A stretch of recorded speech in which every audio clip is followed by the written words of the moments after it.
Good morning mga boss. Red Diesel po ulit. May binili tayong tools na naman para sa trabaho. Ah, hydraulic pressure test jigs. Binili ko sa eBay. Mura lang, $250. Iwan ko lang kung okay to o hindi. Kaya ititest ko to pagdating ko sa trabaho. Tingnan natin kung anong hitsura nito.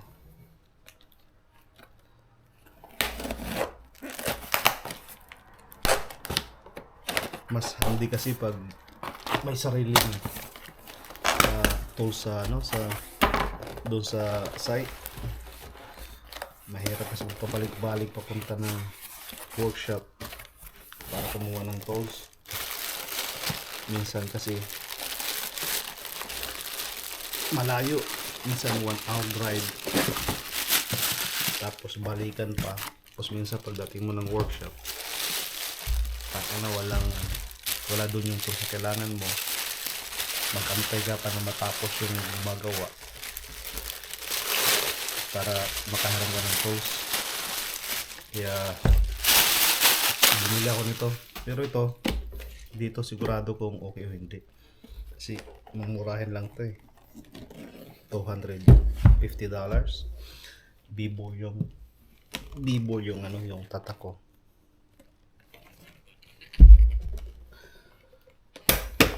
Tingnan natin kung anong itsura. Wow, parang okay naman.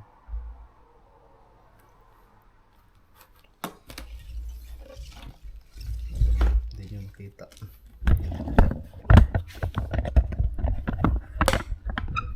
Ayan. Focus natin. Yan. Ito yung mga hose niya, mga fittings niya. Inspect natin anong itsura niya. Ito. Looks good. Anong pressure capacity nito ng hose?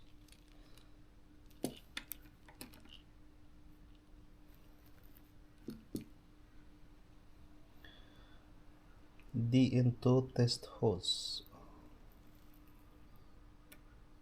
Part number. Made in Germany. Made in Germany. Okay Made in Germany. Saan yung pressure? Yung bar niya ito. Yung bar niya is 1,600 bar pressure. Wow. Sa PSI, ilan yan? Mataas yan sa PSI. 1,600 bar. Mamaya i-convert natin kung ano yung sa PSI yung 1,600 bar.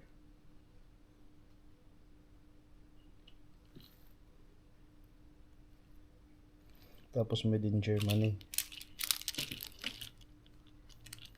Looks promising. Secure naman.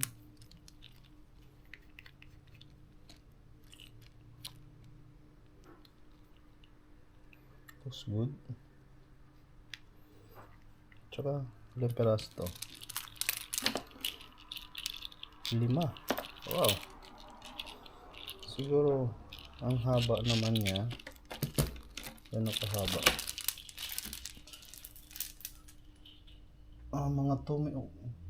Mga 2 meters mga boss. Mga 1.8 or 1 to 2 meters yung haba niya. Okay na rin, not so bad. Pagdating ko ng site, itesting ko to kung kaya niya talaga mag-hold ng high pressure. Pero pag mga ganyan, tingnan mo to. Looks good.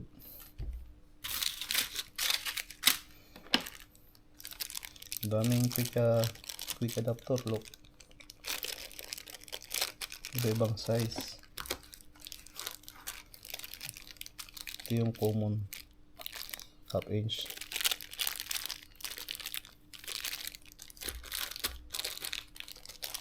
Ito maraming sizes, iba-ibang size. Oh. Bali, ang gagamit ka nito,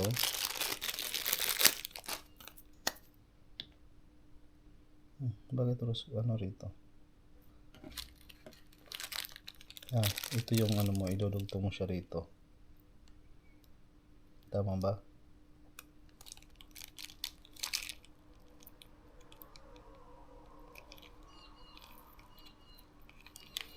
Mali. Dito sa dulo. Yan. Hindi rin malaki. Maliit. Saan ang adapter mo?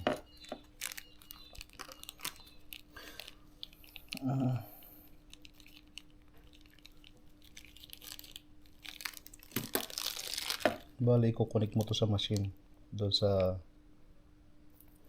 sa machine mismo kung saan yung port, service port niya. Tapos sobrang tigas. Matigas. May rubber.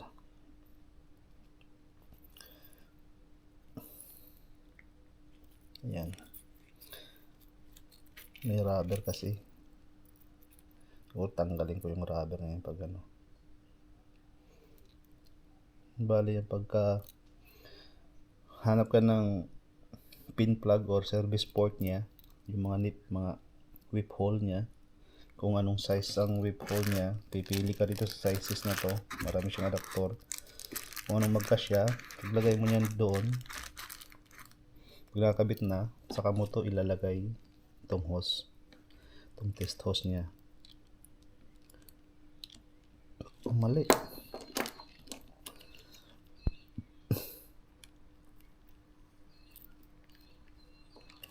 Dito sa kabila. Yan sa kabila. Tama.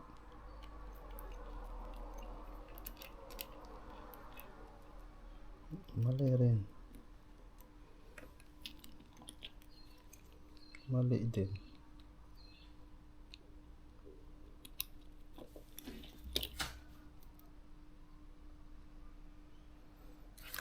Ano ko kasi itong gauge niya.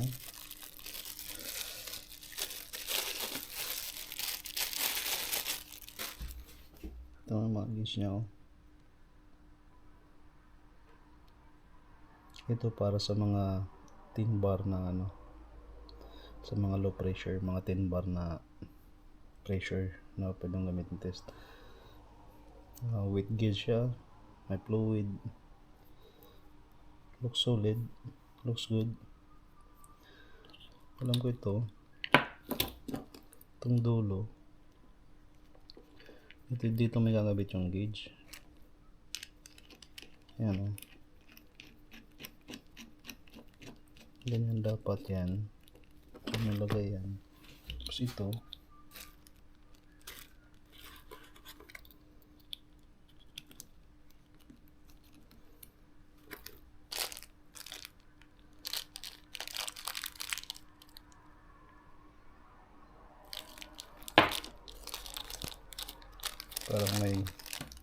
parang may kulang eh.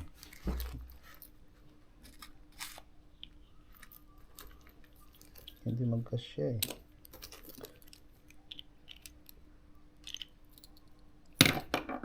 Hindi. Tama kasya. Yan ganyan na siya.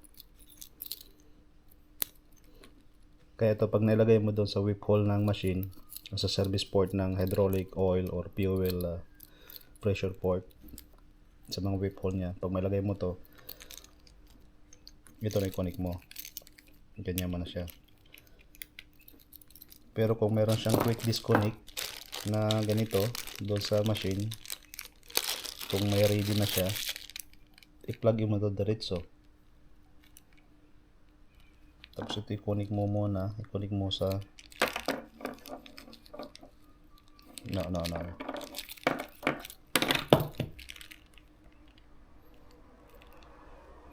Kailangan ng adapter dito. Saan ang adapter niya?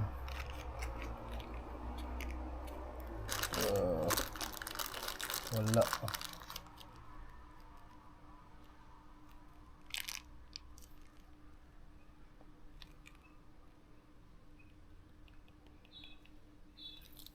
Bakit ito din?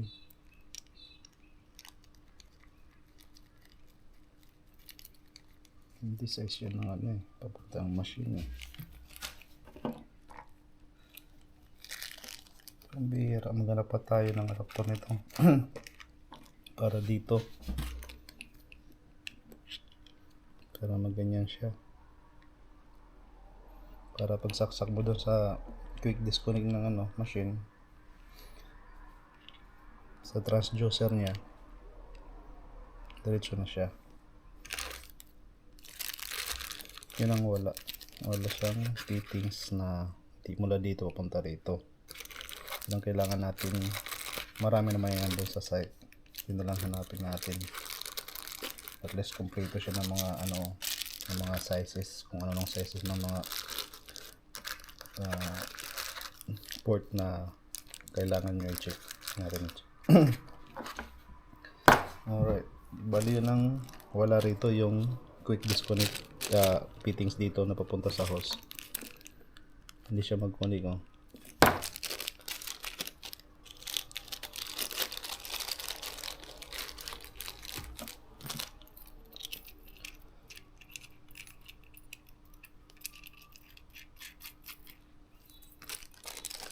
Tingnan natin yung gauge kung anong pinaka mataas na gauge. Ito meron tayong sumunod is 600 bar. 600 bar ito. 10 bar, 600 bar. Lagi natin to i-balutin para laging malinis kasi lagi sa site laging malikabok. Kahit yan nasa loob ng box mo, pasokin nyo ng ano, malikabok. Ito 400 bar. Dapat ito to 400 bar, 600. So PSI is 6,000 PSI. 6,000 PSI 400 bar. Kung ang 400 6,000 yung 1,600 nasa 20,000 PSI. Dito ito 250 4,000 PSI. Ilan? 250 mas mababa pa nito. Ito isa 100 bar, bali 5,000 PSI. Ilan lang kaya niya matest? Ito lang. Ito yung pinakamataas. Wala, ito. Ito yung pinakamataas niya. 600 bar lang pinakamataas niya. 600 bar lang pinakamataas niya. 10,000 PSI. Ito pinakama 600. Okay na rin. 600 bar. Karamihan naman sa mga machine nasa ano lang, nasa less than 600 PSI. Less than 600 bar. 10,000 PSI. So pwede na rin makacheck ng mga high pressure niya na ano, huwag lang lalagpas ng 10,000.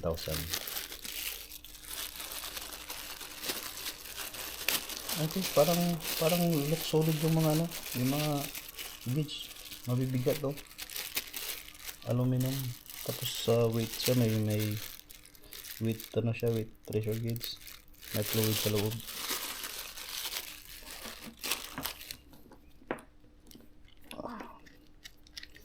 Ito yung pang low pressure. 10 PSI, 10 bar. 150 PSI. Ang tatak niya is TKS. Hindi ko alam kung anong mid to eh. TKS. Pero yung host niya made in Germany. Yan ang the best dyan.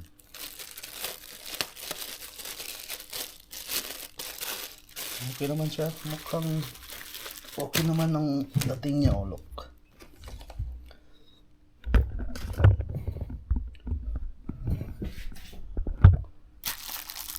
Yung gauge niya is okay naman. Yan, para makita ng maayos. Ito yung pinakamababa niya. Ito yung PSI. Ito yung pinakamataas niya.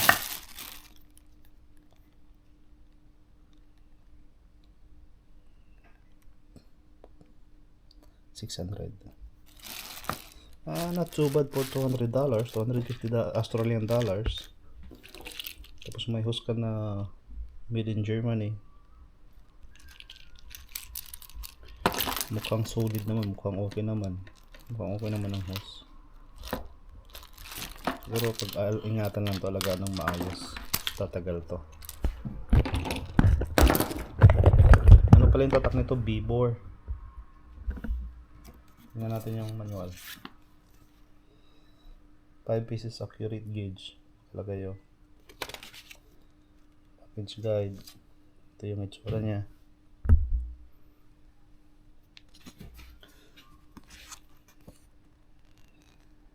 Tunay nga. Totoo naman, oh. Talagang totoong product ang binigay. Panalo yung sealer. Okay yung sealer. Tapos ito yung mga ano niya, yung mga kasama doon sa box. Hydraulic pressure test jet kit. Tapos may si manual, konting manual. Okay.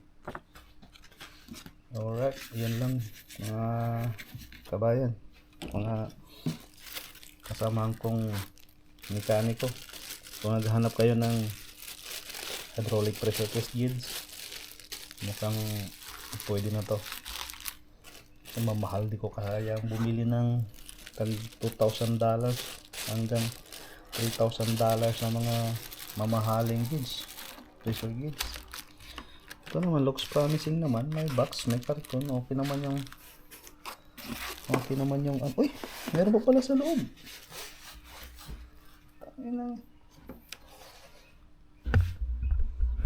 Dami pa pala, oh. May mga T-connector pa pala, oh. Pwede ka mag-check ng dalawa.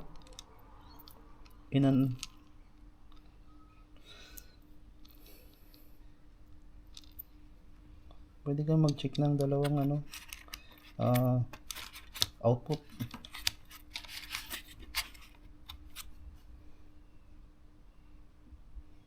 Panalo dalaw. Hindi ko alam na may ganito pa pala. Oh.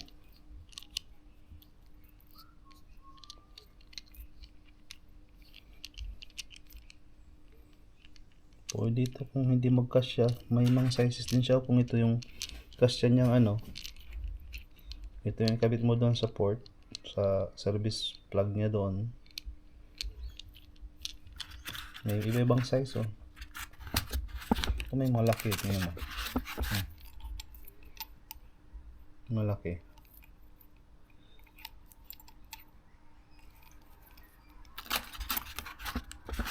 Subukan niya to kung okay to. Baling gagawin mo lang, ikakap mo lang tong kabila. Tong kabila, o kaya kung may hose dyan na plug mo yan sa kabilang hose, tapos kabit mo rito sa kabila yung kabila ng hose. Pang to line test. Tama. Hose kabilaan yan. Tapos kung hindi naman, i-plug mo yan dyan. I-cap mo. Ayos, panalo. Okay pala to. Yung tanong na lang nito, yung quality. kung kakayanin niya talaga yung mga speak na binigay niya na hindi ito na kaya ng i-test. Ito ang handle pala eh. Pagtaas. Ayos. Yeah.